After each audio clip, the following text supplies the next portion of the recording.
Good afternoon सबको। हम लोगों ने पिछले क्लास में बौद्ध धर्म को देखा था, है ना। बौद्ध धर्म और बौद्ध दर्शन को देखा था। दो सेक्शन जहां से बीपीएससी का सबसे अधिक सवाल आता है ना। एक बौद्ध धर्म है और एक जैन धर्म है। जिस पे हम लोगों ने बात किया था कि बौद्ध धर्म और जैन धर्म अगर कर लेते हैं तो एंशिएंट का सारा सेक्शन हमारा निकल जाता है, हमें कोई दिक्कत और आपत्ति नहीं होती है। वहां से क्वेश्चंस जो आने होते हैं वो सॉल्व हो जाता है। तो इसके बाद हम लोग मॉडर्न शुरू कर देंगे।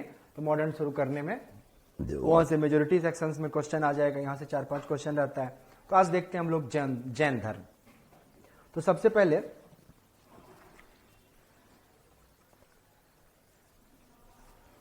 जैन धर्म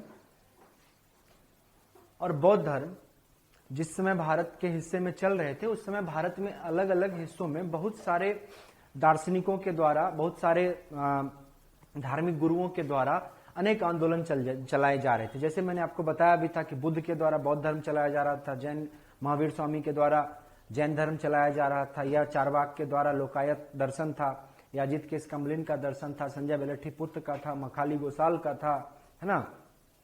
ये तमाम लोग अपने अपने तरीके से हिंदू धर्म में जो बलिवाद था, जो कर्म कांड था, जो सामाजिक विषमताएं थी, है ना, जो बहुदेववाद था, जिससे समाज परेशान हो रखा था, उन बातों के खिलाफ इन लोगों ने आवाज उठाई, है ना। तो उसके रिगार्ड हम लोगों के सिलेबस में दो महत्वपूर्ण सेक्शन आ जाते हैं, बौद्ध धर्म और जैन धर्म। तो बौद्ध धर्म हम लोगों ने पूरा देख लिया था, अब आज देखते हैं जैन धर्म को, है ना। तो जैन धर्म जो है, फिर से एक बार कि जैन धर्म के प्रणेता हम लोग मानते हैं महावीर को।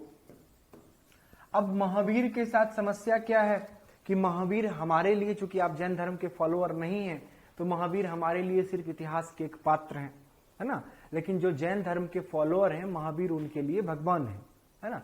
तो यहाँ पे क्या दिक्कत आएगा कि अगर आप महावीर का इतिहास बनाते हैं तो सिर्फ इंसान मान के इतिहास बनाएंगे तो समस्या है, तो बहुत सारी बातों को नहीं मानना पड़ेगा। और भगवान मान के बनाएंगे तो इतिहास में इनकी जरूरत नहीं है। तो फिर से एक बार यहां भी बुद्ध की तरह होता है कि मानव और भगवान के बीच में इन्हें महामानव की कैटेगरी में रखा जाता है, और कुछ मिथ को और कुछ इतिहास को, उनके मिथ को भी इतिहास में स्वीकृति दी जाती है और उसे पढ़ा जाता है ना। तो जैन धर्म में यह कहा गया कि महावीर स्वामी इनके एकमात्र इस धर्म के प्रणेता नहीं रहे हैं, इस धर्म के गुरु नहीं रहे हैं। महावीर स्वामी के अलावा और भी लोग इस धर्म के प्रणेता रहे हैं, है ना, और भी लोग इसके गुरु हुए हैं, है ना। जैसे कि इस्लाम में कहा गया है कि जो पैगंबर हैं वो समय समय पे आते रहे हैं। हजरत मोहम्मद साहब जो है इस्लाम के आखिरी पैगंबर हैं। जैसे हिंदुज्म में कहा गया है कि दशावतार का कॉन्सेप्ट था कि विष्णु समय समय पे अवतार लेते रहे हैं, परशुराम के रूप में, राम के रूप में, कृष्ण के रूप में, और बाद में कहा गया कि बुद्ध के रूप में। मैंने आपको बताया था कि बाद में हिंदू धर्म वालों ने बुद्ध को ही अपना अवतार घोषित कर दिया, झंझट ही काट दिया, है ना। और कहा गया कि एक भविष्य में 10वां अवतार होगा कलगी अवतार के रूप में। तो यहां भी है कि जैनियों की मान्यता है कि उसके 24 तीर्थंकर हुए। तीर्थंकर जैन अपने गुरुओं को कहते हैं। एकदम इत्मीनान से समझिएगा, एक बार चीजें समझ में आ जाएंगी तो फिर उतना पैनिक होने की जरूरत नहीं पड़ेगी, डाटा रटने की जरूरत नहीं पड़ेगी, है ना। तो जैनियों में मान्यता है कि उसके 24 तीर्थंकर हुए। तीर्थंकर किसे कहा गया?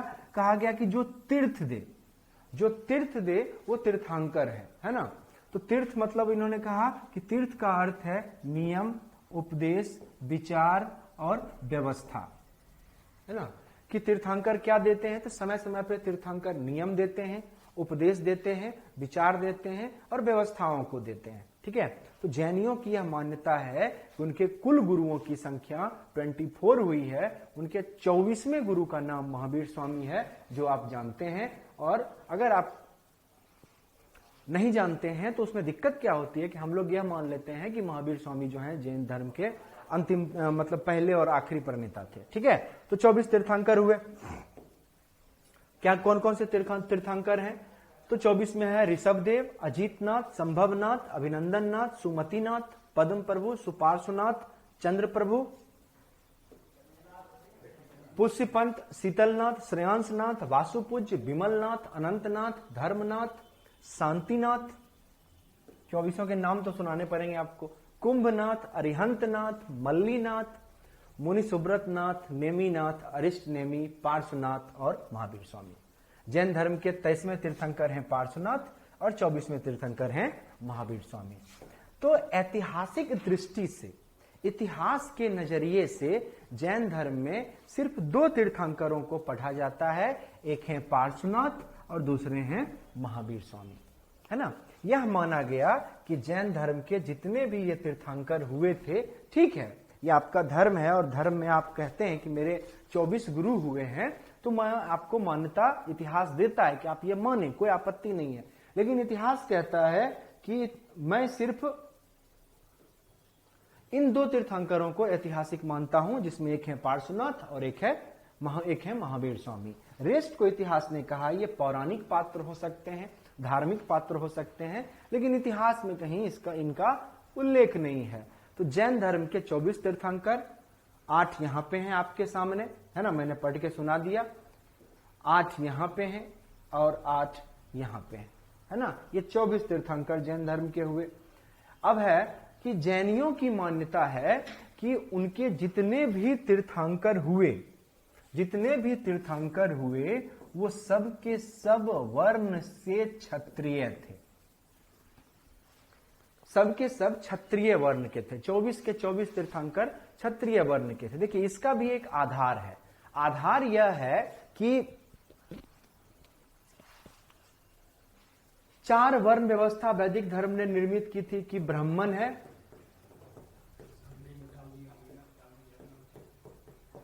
क्षत्रिय है, वैश्य है और शूद्र है। 4 वर्ण है समाज में, ब्राह्मण, क्षत्रिय, वैश्य और शूद्र, ठीक है। तो कर्म कांड के कारण सबसे ज्यादा परेशानी वैश्य वर्ण को हुई, जो एग्रीकल्चर से जुड़ा हुआ था। अगर आप यज्ञ करते हैं, अगर आप होम करते हैं, अगर आप बलि देते हैं, तो उस परिस्थिति में क्या होता है कि सबसे ज्यादा कृषि से संबंधित चीजों को नुकसान पहुंचता है, ठीक है। सबसे ज्यादा परेशानी कृषि ओरिएंटेड लोगों को होती है। तो इस कर्म कांड के विरुद्ध सबसे अधिक प्रताड़ित लोगों में से थे वैश्य। उसके बाद क्या हुआ, वैदिक काल के अंत में शूद्रों को शिक्षा से वंचित कर दिया गया, शिक्षा को द्विजत्व संस्कार से जोड़ दिया गया, है ना। द्विजत्व संस्कार से जोड़ने के कारण क्या हुआ कि शूद्र और तीनों वर्ण की महिलाएं, इन तीनों चारों को शिक्षा से वंचित कर दिया गया। तो शूद्र भी फॉलो करते हैं, है ना, और इनको लीड करते हैं क्षत्रिय, है ना। क्यों लीड करते हैं? क्योंकि एक आपद धर्म विधान का आना हुआ था।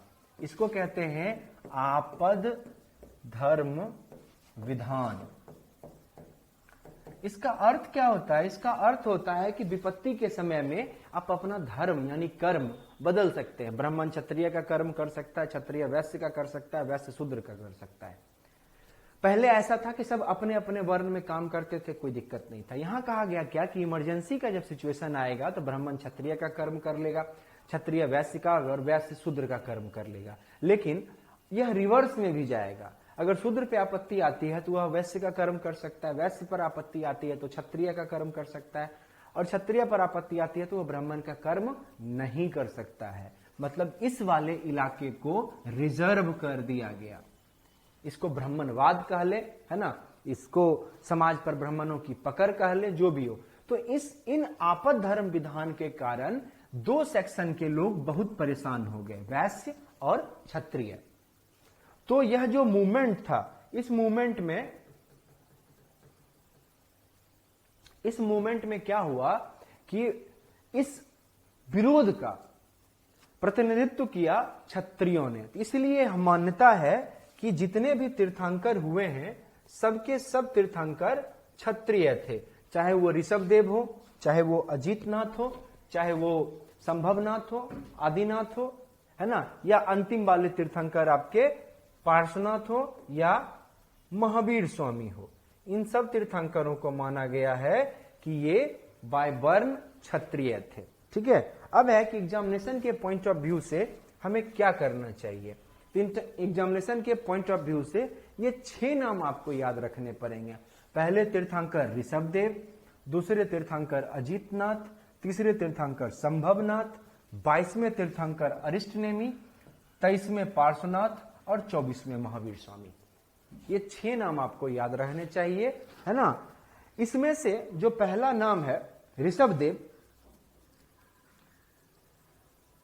तो इनके बारे में कहा गया कि ऋषभदेव का जन्म जो है वो अयोध्या में हुआ था। अयोध्या, है ना। ये चक्रवर्ती सम्राट थे। ये यही प्रथम व्यक्ति हैं जिन्होंने नियम दिया, व्यवस्थाएं दी, है ना, सारा कार्य किया। तो ये क्षत्रिय थे, राजा थे। अयोध्या में इनका जन्म हुआ।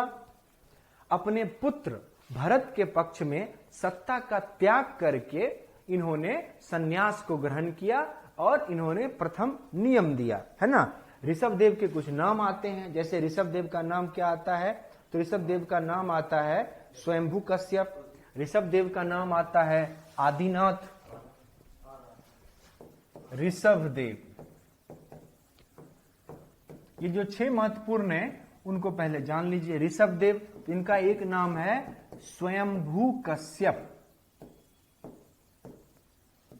या इनका दूसरा नाम है आदिनाथ। स्वयंभू कश्यप, आदिनाथ, अयोध्या में जन्म, क्षत्रिय वर्ण के चक्रवर्ती सम्राट, अपने पुत्र भरत के पक्ष में सत्ता का त्याग करके इन्होंने संन्यास ग्रहण किया, है ना, पहली बार नियम दिया। ये लेकिन इतिहास में इनका उल्लेख नहीं है ना। ऋग्वेद वगैरह में आदिनाथ का उल्लेख है ना। इसमें कहा गया है कि ये नास्तिक हैं, बस इतनी सी बात कही गई। इसमें कहीं भी ऋग्वेद में नहीं कहा गया है कि इन्होंने कोई धर्म दिया, कोई नियम दिया, कोई पंथ दिया, है ना। तो बस इनका उल्लेख मात्र है। तो आदिनाथ का उल्लेख ऋग्वेद में है, अथर्ववेद में है और गौपथ ब्राह्मण में है। 3 जगह पर इनका सिर्फ नाम से जिक्र मात्र किया गया है और कहीं यह नहीं बताया गया है कि ये जो हैं इन्होंने कोई धर्म दी, कोई व्यवस्थाएं दी। ठीक है, तो ये हमारा हो गया ऋषभदेव वाली कहानी। महत्वपूर्ण में एक अजीतनाथ और संभवनाथ का सिर्फ नाम याद रखना है, अरिष्टनेमी का नाम याद रखना है। ये इतिहास के पात्र नहीं है। पार्श्वनाथ और महावीर स्वामी को इतिहास में पढ़ा जाता है। ठीक है,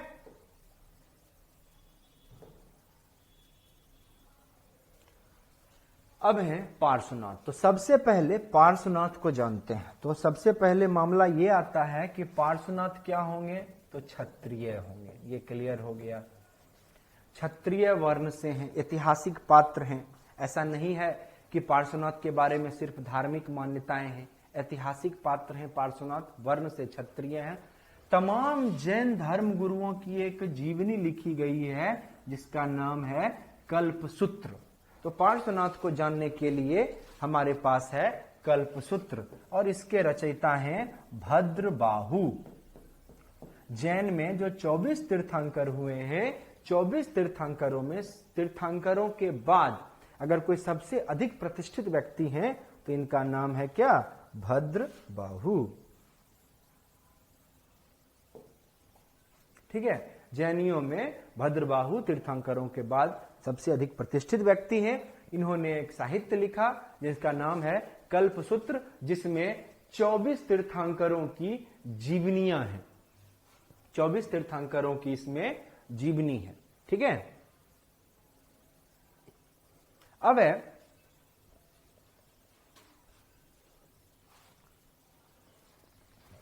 इनके पिता का नाम था अश्वसेन, माता का नाम था वामा देवी। अश्वसेन और वामा देवी इनके माता पिता का नाम था। कहां के थे, तो वाराणसी, वाराणसी बनारस के थे, है ना, वाराणसी के थे। पत्नी का नाम था प्रभावती।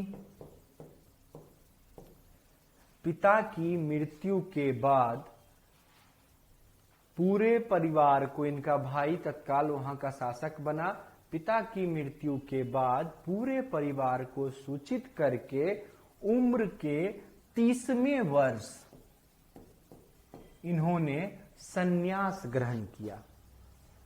माता का नाम बामा देवी, पिता का नाम अश्वसेन। कहाँ के हैं? तो वाराणसी के हैं। प्रभावती पत्नी का नाम है। उम्र के 30वें वर्ष में इन्होंने संन्यास ग्रहण किया, सबको सूचित करके, बुद्ध की तरह नहीं कि घर से निकले किसी को बताए नहीं, सबको सूचित करके इन्होंने संन्यास ग्रहण किया, है ना। और अगले 70 साल तक ये अपने मत का प्रचार करते रहे और 100 साल की उम्र में, है ना, पार्श्वनाथी पहाड़ी पर, पार्श्वनाथ की पहाड़ियां जो कि फैला हुआ है झारखंड से बंगाल पर, इन्हीं के नाम पे इस पहाड़ का नाम पार्श्वनाथी हिल्स पड़ा है ना। पार्श्वनाथ की पहाड़ियों पे जीवन के 100वें वर्ष में इनको मोक्ष की प्राप्ति हुई, मृत्यु को ये प्राप्त किए। 30 साल की उम्र में ये अपने घर का त्याग करते हैं, है ना, और अगले 70 साल तक ये अपने मत का प्रचार करते हैं और 100 साल की उम्र में ये पार्श्वनाथी हिल्स जो झारखंड में है वहां मृत्यु को प्राप्त करते हैं। पार्श्वनाथ ने क्या ऐसा कहा, इसको समझिए।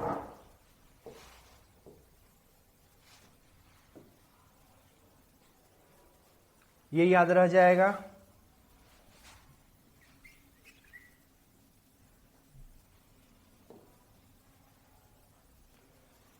अब है पार्श्वनाथ ने ऐसा क्या कहा। डाटा हम लोगों ने देख लिया। अश्वसेन, बामा देवी, 30 साल, बनारस, अयोध्या, क्षत्रिय, है ना। डेट इनका है नहीं कहीं पे। जीवन में 30वें साल की उम्र में इन्होंने अपने परिवार को सूचित करके सन्यास को ग्रहण किया और 70 साल तक प्रचार प्रसार किया। झारखंड से बंगाल तक फैली पहाड़ी जो कोडरमा से शुरू हो जाती, जिसे आज पार्श्वनाथी हिल्स कहते हैं, वहां पे इन्होंने अपना निर्वाण प्राप्त किया, मोक्ष की प्राप्ति हुई, है ना, निर्वाण को प्राप्त किया, मोक्ष की प्राप्ति हुई। तो पार्श्वनाथ ने क्या कहा इसको समझिए। तो सबसे पहले यह जो मत है, पार्श्वनाथ ने वैदिक हिंदू धर्म के कर्मकांड का विरोध किया, यज्ञवाद का विरोध किया, है ना, बलिवाद का विरोध किया, बहुदेववाद का विरोध किया, है ना, सामाजिक विषमता का विरोध किया,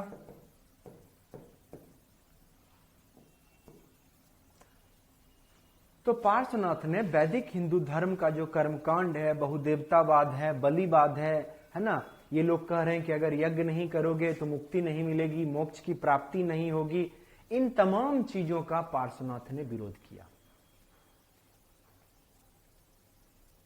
सामाजिक विषमता का विरोध किया। सामाजिक विषमता क्या होता है ना, सामाजिक विषमता होता है गैर बराबरी, है ना। स्त्रियों के अधिकार में पार्श्वनाथ खड़े होने वाले भारत के पहले दार्शनिक हैं। उन्होंने स्त्री और पुरुष के समानता की वकालत की। उन्होंने कहा कि स्त्रियां भी पुरुषों के बराबर हैं। आपको यह जान के आश्चर्य होगा कि भारत के इतिहास में पार्श्वनाथ के बाद दूसरा कोई ऐसा व्यक्ति नहीं हुआ, चाहे महावीर स्वामी हो, चाहे महात्मा बुद्ध हो, जिन्होंने स्त्री और पुरुष समानता की वकालत की। और अगले 2000 साल तक ऐसा कोई नहीं हुआ। 2000 सालों के बाद एक व्यक्ति हुए जिनका नाम है गुरु नानक। गुरु नानक ने 1500 के आसपास में एडी में स्त्री और पुरुष के समानता की वकालत की। तो पार्श्वनाथ टू गुरु नानक लगभग 2000 साल का बीच में गैप है। इस बीच में किसी भी व्यक्ति ने यह नहीं कहा कि स्त्री और पुरुष बराबर है।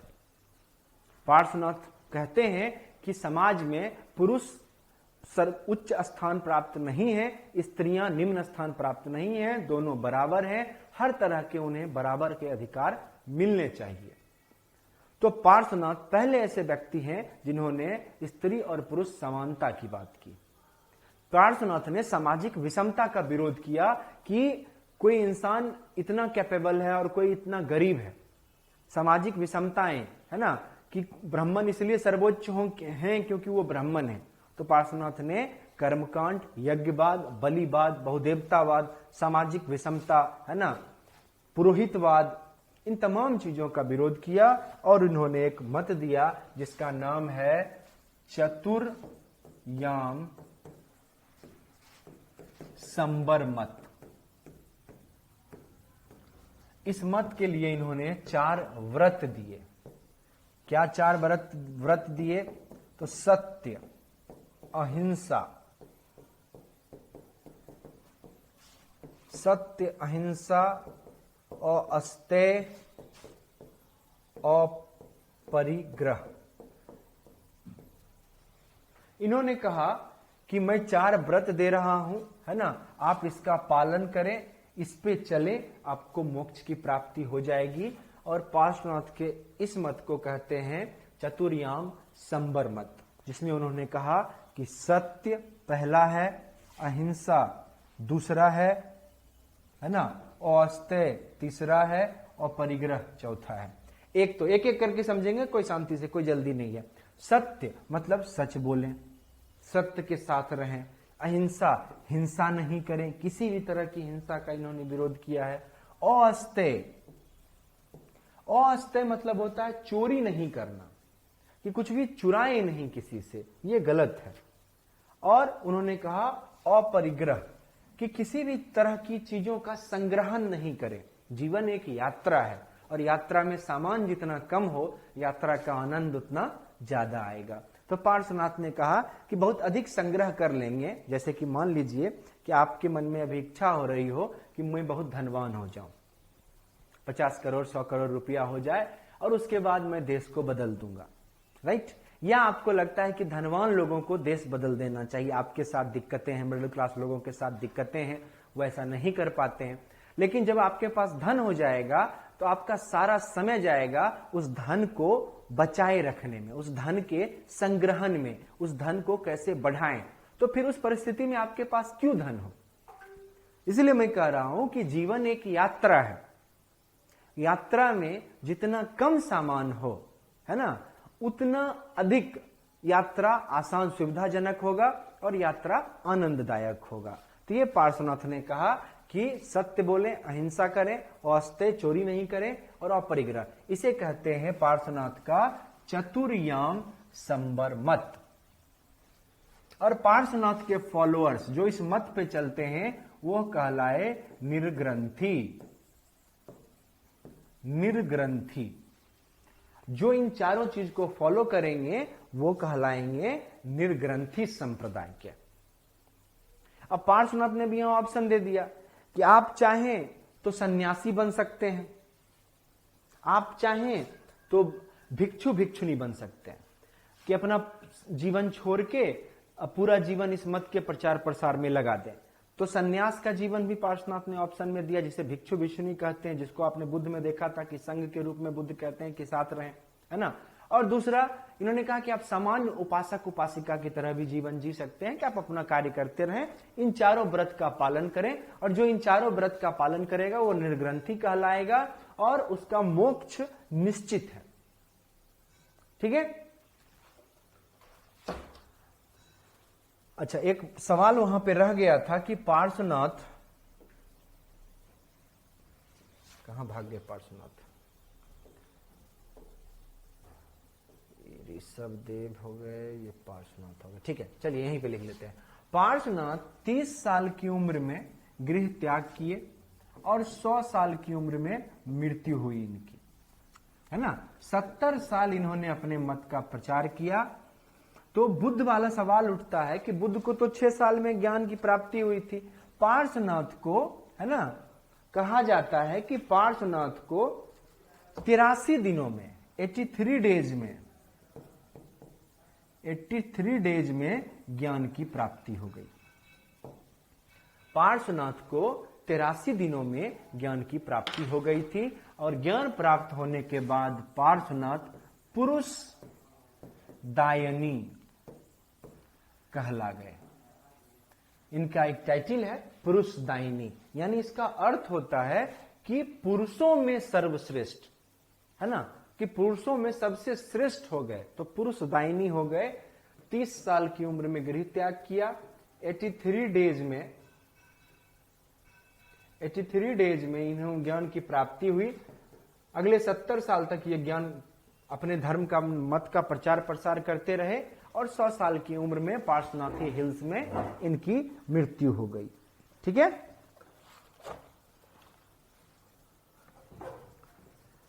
अब है मैंने अभी आपको बताया कि पार्श्वनाथ ने महिलाओं के समानता की वकालत की। तो अगर उस दौर का जो डाटा है उसको भी आप देखें तो पार्श्वनाथ के मेल फॉलोअर थे 1,64,000 और फीमेल फॉलोअर की संख्या थी 2,27,000। उसी तरह से भिक्षु भिक्षुनी की बात करें तो पार्श्वनाथ के मेल भिक्षु थे 16,000 और फीमेल भिक्षु थे 38,000। है ना, ये मेल का रेशियो है, ये फीमेल का रेशियो है। तो आप समझ सकते हैं कि पार्श्वनाथ कितने प्रसिद्ध रहे होंगे कि इनके फॉलोअर्स को जोड़ दें तो 3 1 4 लगभग 5 लाख फॉलोअर्स इनके थे। और उस दौर में भारत की कुल आबादी ही 15-20 लाख होगी। है ना, तो ये हैं पार्श्वनाथ, क्षत्रिय वर्ण के, अयोध्या वहां वाराणसी में पैदा लिए, अश्वसेन और वामा देवी के पुत्र, प्रभावती के पति। 30 साल की उम्र में सबको सूचित करके अपने परिवार का त्याग किया। 83 दिन में इन्हें ज्ञान की प्राप्ति हुई। ये पुरुष दायिनी कहलाए, है ना, पुरुषों में श्रेष्ठ कहलाए। और अगले 70 साल तक इन्होंने अपने मत का प्रचार प्रसार किया। 100 वर्ष की उम्र में ये पार्श्वनाथी हिल्स पे सर्वोच्च मोक्ष को प्राप्त किए। अब है कि इन्होंने अपने मत का प्रचार कहां किया होगा। तो इन्होंने अपने मत का प्रचार प्रसार किया बिहार, झारखंड और नेपाल तराई के इलाके में, बंगाल के इलाके में। है ना, कारण ये जितने भी प्रचार करने वाले लोग होंगे ये सब के सब पैदल चलेंगे। है ना, और एक और पॉइंट है कि महावीर स्वामी से पहले पार्श्वनाथ ने संघ का निर्माण कर दिया था, यूनियन बना दिया था कि मेल भिक्षु अलग रहेंगे, फीमेल भिक्षु अलग रहेंगे। है ना, तो जैन मत में महावीर से पहले पार्श्वनाथ ने संघ का निर्माण कर दिया था। ये पार्श्वनाथ की पूरी कहानी है। अब आते हैं महावीर स्वामी पे, जहां हमें आना था। महावीर स्वामी, तो सबसे पहले इस बात को जानते हैं कि महावीर के परिवार वाले लोग भी निर्ग्रंथी थे। निर्ग्रंथी मतलब पार्श्वनाथ के फॉलोअर थे और इस कारण से महावीर बुद्ध की तरह गृह त्याग नहीं करेंगे। वो सबको सूचित करेंगे पूरे सम्मान के साथ, है ना, सैन्य और साजो सामान के साथ, गाजे बाजे के साथ उनको अपने राज्य के अंतिम सीमा तक छोड़ा जाएगा कि जाओ तुम सन्यास ग्रहण करो और जीवन के सच को तलाशो।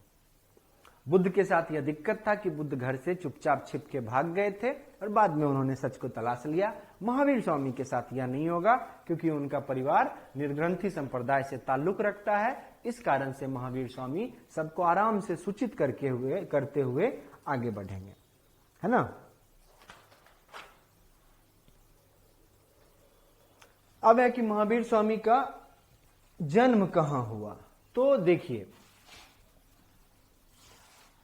ये बिहार है, मान लीजिए बिहार को बीच से गंगा नदी काटती है। ये मगध साम्राज्य का इलाका था और यहां वज्जीगण संघ था।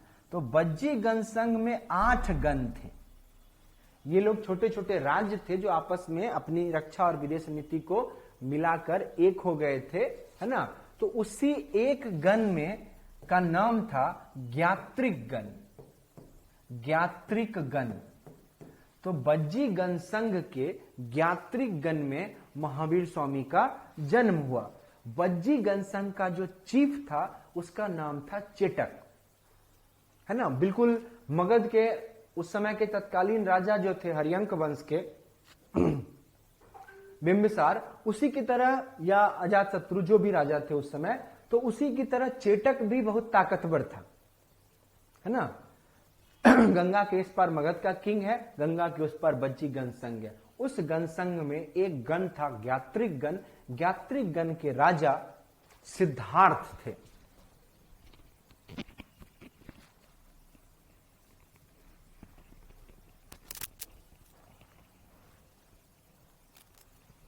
ज्ञात्रिगण के राजा सिद्धार्थ, सिद्धार्थ का विवाह चेटक ने अपनी बहन से कर दिया। आप समझ सकते हैं कि ये कितने ताकतवर लोग होंगे। तो सिद्धार्थ जो चेटक ज्ञात्रिगण के राजा थे, चेटक ने अपनी बहन त्रिशला का विवाह सिद्धार्थ से कर दिया। तो महावीर स्वामी के पिता का नाम हो गया सिद्धार्थ, माता का नाम हो गया त्रिशला। ठीक है, ये दो चीज याद रखिएगा कि महावीर स्वामी और ये हो गए वैशाली गण संघ के जो चीफ है चेटक, उनके महावीर स्वामी भगना हो गए। इतिहास में यह बात इसलिए बता रहा हूं क्योंकि यह माना जाता है कि जैन धर्म के विकास में, जैन धर्म के बढ़ने में महावीर स्वामी के रिश्तों ने महत्वपूर्ण भूमिका निभाई। इस कारण से जैन उस दौर में काफी प्रसिद्ध हुआ। क्योंकि अभी आप आगे जब देखेंगे मैं बताऊंगा कि महावीर स्वामी के रिश्तेदार इस पूरे यूपी और बिहार के हिस्से में कई राजे थे जो महावीर स्वामी के सीधे सीधे रिश्तेदार लगते थे।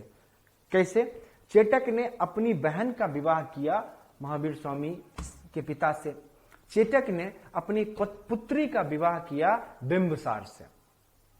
तो ये दोनों रिश्तेदार हो गए।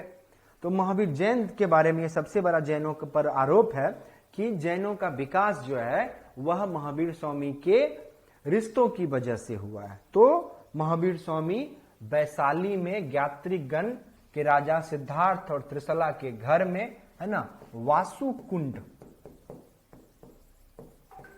वासुकुंड वैशाली में इनका जन्म हुआ। कब हुआ? तो जैन मानते हैं कि इनका जन्म 599 बीसी में हुआ, लेकिन इतिहास में माना जाता है कि महावीर स्वामी का जन्म 540 बीसी में हुआ। 540 बीसी में हुआ। ठीक है, जैनियों की मान्यता वो है, वो धार्मिक मान्यता है, हमें उसका कोई कारण नहीं है ना। इतिहास में मान्यता है कि 540 बीसी में महावीर स्वामी का जन्म वासुकुंड या कुंडग्राम जिला वैशाली बिहार में हुआ। और इनका जो मूल नाम था वह था वर्धमान। यह भी याद रखिएगा, महावीर इनको बुद्ध की तरह ही कहा जा रहा है। जैसे कि बुद्ध का मूल नाम क्या था? सिद्धार्थ। लेकिन बाद में जब बौद्धत्व ज्ञान की उन्हें प्राप्ति हुई तो उनका नाम बुद्ध हो गया। उसी तरह से इनका मूल नाम था महावीर वर्धमान, लेकिन जब इन्हें ज्ञान की प्राप्ति होती है तो इन्हें कहा गया क्या? महावीर, है ना। तो महावीर का यह पूरा बैकग्राउंड है। ठीक है, अब इसको कहां एडजस्ट करें? चलिए अगले स्लाइड में देखते हैं क्या। तो महावीर स्वामी की पत्नी का नाम था यशोदा।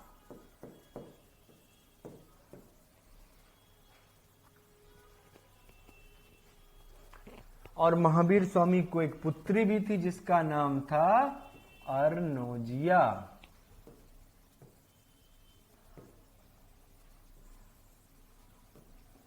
अर्नोजिया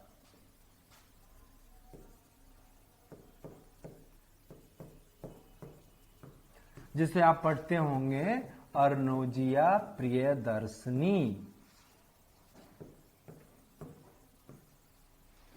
ये महावीर की पुत्री थी।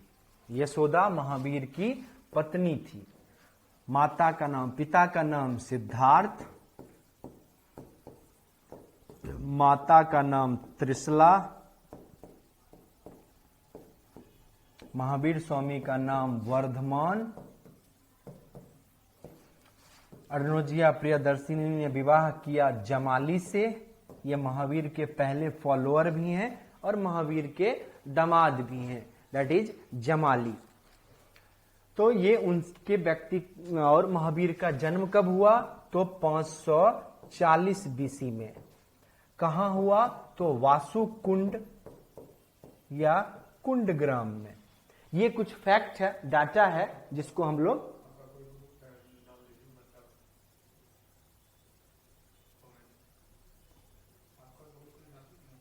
लिंक भेजिए।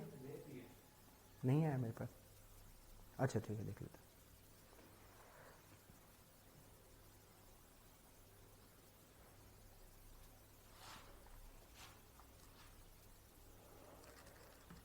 ठीक है, तो ये व्यक्तिगत महावीर के व्यक्तिगत जीवन से जुड़े हुए लोग हैं, ये टाइम पीरियड है, वो जगह का नाम है। ठीक है,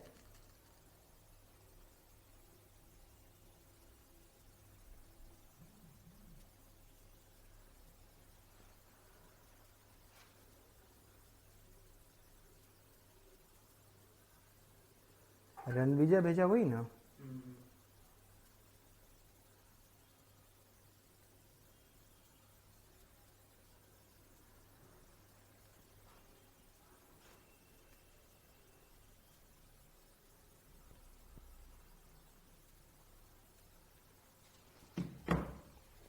ठीक है, तो ये है अर्नोजिया, प्रियदर्शनी, जमाली, यशोदा, सिद्धार्थ, त्रिशला, वर्धमान, जमाली, वासुकुंड, 540 बीसी। इतना डाटा याद रखिए, काम चल जाएगा। अब है कि महावीर स्वामी जीवन के 30वें वर्ष में, आप एक चीज नोटिस कीजिएगा कि हर आदमी जिंदगी के 30वें वर्ष में ही गृह त्याग कर रहा है। पार्श्वनाथ 30वें वर्ष में गृह त्याग करते हैं, है ना। सिद्धार्थ 30वें वर्ष में, 30वें वर्ष में, 28 से 29 के बीच में गृह त्याग करते हैं। और महावीर स्वामी भी जीवन के 30वें वर्ष में गृह त्याग कर देते हैं। राइट, अब सिद्धार्थ को ज्ञान की प्राप्ति हुई 6 वर्षों में, है ना। पार्श्वनाथ जो ज्ञान दिए वो पता नहीं, उतना इंटरेस्टिंग मुझे नहीं लगा। 83 दिन में क्या ज्ञान की प्राप्ति वो किए, 4 बात बोल के भाग गए, है ना। 6 वर्ष में बुद्ध को ज्ञान की प्राप्ति हो गई थी, लेकिन महावीर स्वामी को ज्ञान प्राप्त होने में समय लग गया। 12 वर्ष, जीवन के 30वें वर्ष से 42वें वर्ष तक में कुल 12 सालों में महावीर स्वामी को ज्ञान की प्राप्ति हुई। 30वें वर्ष में ये गृह त्याग करते हैं। गृह त्याग करके, है ना, सबको बताकर, है ना,